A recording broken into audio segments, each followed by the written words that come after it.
On New Year's Eve, we discussed our favorite renderings of the year, but now with the new year upon us, we're going to take a look at the projects well underway and even some of the ones opening in 2026. Soccer under construction is getting real as we begin 2026. Yeah, I mean, I think what we're going to do here is talk about some stuff that won't actually be completed in 2026, but still the process of following along as those projects start, as the shovels get into the ground. One that I realized that we hadn't included in the pre-show meeting that definitely deserves mention is Detroit City FC, an alumni field, getting at least the beginning process of tearing down the hospital and starting to figure out how to remediate all of the stuff that's going on there. And they're looking at 2027. So that's another project that won't be completed this year, but definitely will be on our minds throughout the calendar year, Rob. Yeah, definitely. There's lots of projects across this country in various stages of completion, but one project and one stadium that will be open in 2026. The MLS Cup champions will have a new home, Miami Freedom Park, set to open, and a whole new level and a whole new era for Messi's team down there in South Florida. Yeah, these are not current images. This is just what I pulled from the website. I don't know how far I drove by this place not that long ago when I was down in Miami to get on a cruise ship, and it looks, it looks like it's moving along pretty quickly. All the girders, you can see all the the skeleton of the building is up there in this video. And so I thought I would show actually, construction pictures for Inter Miami, but then you have with this, which is what the finished product is supposed to look like. Now, will it look exactly like this? I don't know. That's a lot of development beyond just the stadium itself, Rob. But this, if it looks even a little bit like this is going to be pretty spectacular. I'm a guy we talked about this with Travel Football Fan in terms of wrestling with your fandom and like what the people that control soccer are trying to do to you, like taking advantage of the fact that you are, a soccer fan who's going to give them your money. And I don't know that I love everything about Inter Miami. And I'm not even talking about like their roster shenanigans and all that. I'm talking about some of the things that go along with Jorge Mas and the Mas family. And I'm, this is not the forum for that. Like, I don't think we need to get into that discussion, although it's called Miami Freedom Park for a specific reason. If you want to look into the background of the Moss family and sort of what their origins are, but man, it's going to be awesome if they open it like that. It's not downtown Miami or anything. It is sort of out there by the airport, in this spot that used to be a golf course. It's not going to be, it's not going to be incredible in every particular way, but for soccer fans who have watched the saga of Miami and David Beckham standing up at a lectern announcing he was going to bring a team to Miami, and then the years and years and years of struggle just to even get the team on the field because they didn't have a place to play, finally getting Jorge Mas and his group, and then finally getting the stadium deal across the line. It'll be remarkable when Lionel Messi presumably is going to be standing on that field playing for Inter Miami in a stadium that people will say, the stadium Messi built, even if it was sort of underway before he showed up.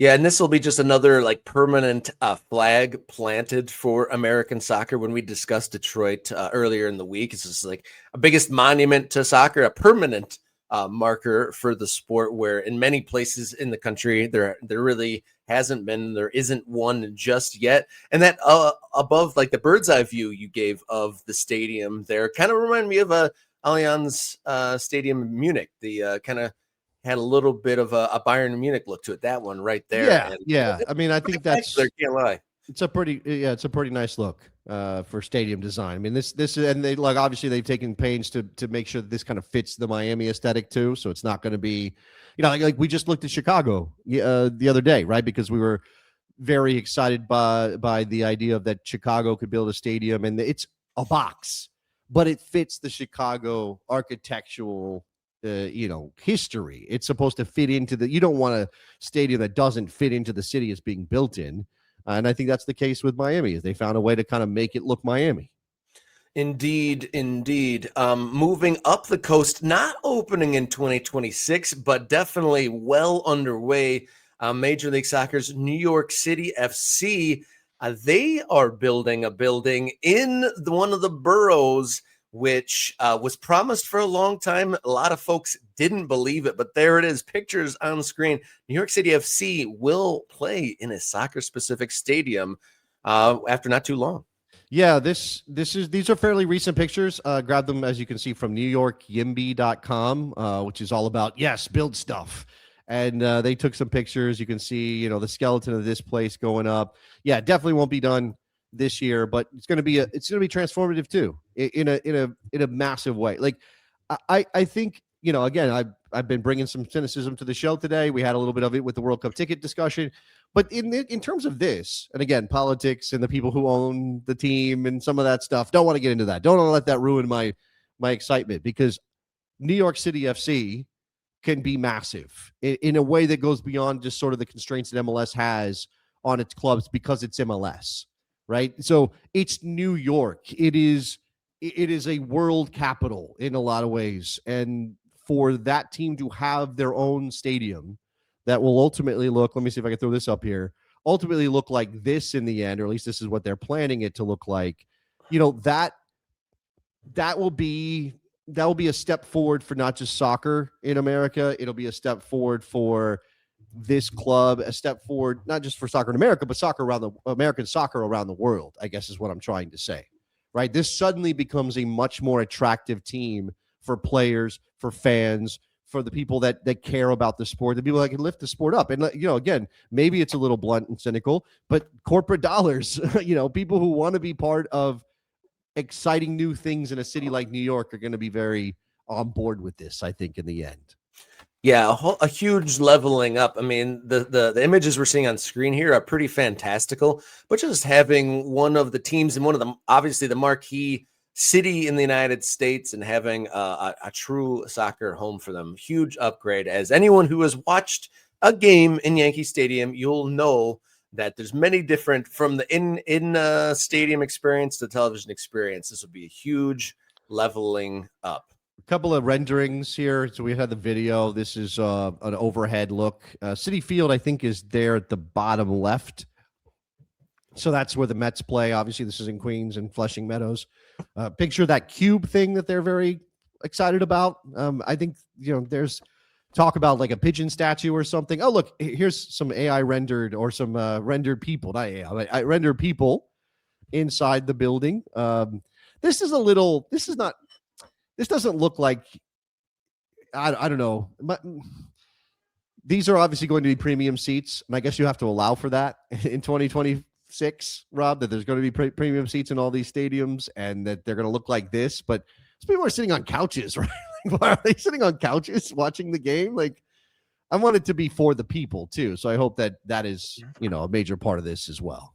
Yeah, that definitely looks like the more corporate-y section. They got their nachos and their drinks and their couches. That looks like a little private living room. There. Yeah. Those are some suites and some boxes. And I guess I think these guys inside the suite, they can't possibly see what's going on. All those people are standing up in front of them, down in front. That's what I'm saying. Yeah, they didn't pay those premium prices to be blocked by peasants. Come on now. Yeah, I know. Yeah. But plenty of other projects across the country in action, kind of moving down the league ladder a little bit, but not for value moving down. We're going to move to the Midwest and into the USL League One. Fort Wayne, they recently rebranded ahead of their jump to the professional ranks. They've been a USL 2 team since just before COVID. They're leveling up as a USL League One team, and along with that, a brand new stadium in Fort Wayne, Indiana. Yeah, this is exciting. Obviously, this is not as sort of like just obviously impressive as Inter Miami or NYCFC, but as important, certainly as important. And, again, if a town like Fort Wayne is going to have a long-term relationship with soccer, things like this have to happen. There have to be people willing to put money into a project to build a stadium so that place, or that team rather, has a permanent presence in the community. And without, sort of knowing exactly how well located this is or anything like that, Rob, hey, look, bouncy houses. They got bouncy castles or whatever you want to call those. Jump I don't know. What do we call them? I know you're anti-bounce house, but for the the amateur league teams, you got to give some more game I'm not events. You got to give some game presentation. You got to let the kids run around and occupy themselves so you can enjoy the game. I'm not. Like I said, I'm not mad at that. This is from inside. This is very, very cool. I mean, if it looks like this, I mean, not roofed all the way around. That's expensive, but roofed on some part of this. Are those people taking a selfie? Is that what they're doing? Yeah, it looks like they're having some selfie fun there. Okay. I mean, I guess in 2025, 26, we got to render people taking selfies in stadiums. Yeah, man, I don't know what else to say about this other than this is very cool that a town like Fort Wayne is building a soccer stadium. And I will never, I don't want to ever lose that excitement and that wonder and that awe of the fact that this is happening. Because if you're old enough, and I guess I am, then this is still amazing that things like this are going down. Yeah, the fact that this is even in the realm of possibility is amazing. It's going to be called Fort Wayne FC Park, and they're set to have their home opener at their brand new building on May 2nd. So exciting times in Indiana, and I think there's a chance one of our MK Ultras, Ryan Schmelzer, is trying to get us there for that game or one of those very early games in Fort Wayne to check out that brand new building. We talked about Greenville a bit in our renderings. The Renaissance themed soccer stadium set to open in 2026.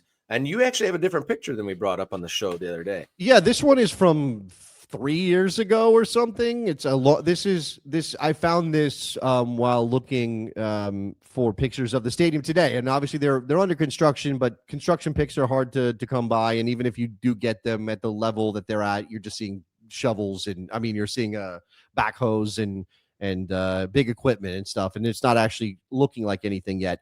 So this isn't a complete view of what it'll look like, I don't think. And again, some things may have changed. And obviously the colors we know are very different if they're going to match that what is it? Something Bridge Station. I'm just blanking on the name of that development, that area of Malden, South Carolina. Rob's going to work on that. He's going to pull up that name so that we can properly reference. Oh, man. That's okay. I'm putting you on the spot. But anyway, so look, when the other renderings that we saw, you can see from outside that one side, it's going to fit the architectural aesthetic of the development.